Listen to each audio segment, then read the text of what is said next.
Kalbimde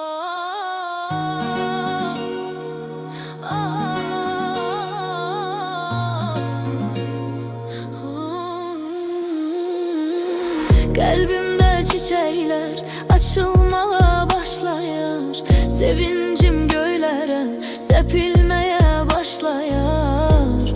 Çünkü sen varsan benim sabahımda, hayallarımın özü sensen. Gecelerim güne çevrilmeye başlayır. Gözlerinden hiç vakt yaş akmasın. Ömrümün varı, gönlümün yarası, tekçe sensen canım. Olmak istəyərəm arzularımda, olmak istəyərəm xəyallarımda, səninlə gözəl nağıllarımda, Məcnun kimi uçmaq istəyərəm. Olmaq istəyərəm arzularımda, olmaq istəyərəm xəyallarımda, səninlə gözəl nağıllarımda, Məcnun kimi uçmaq istəyərəm.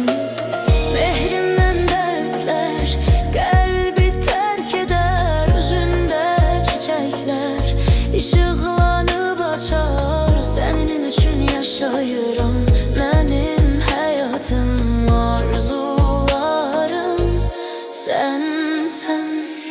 Şirin sözlərin könlümü oxşayar, dəniz gözlərin nağılımı, bütün şərtlərinə hazıram, yetər ki sevirəm de canım.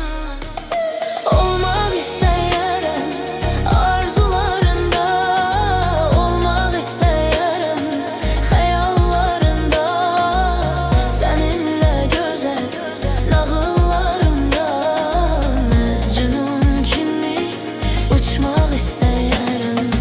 Olmaq istəyərəm arzularında, olmaq istəyərəm xəyallarında, səninlə gözəl nağıllarımda, Məcnun kimi uçmaq istəyərəm.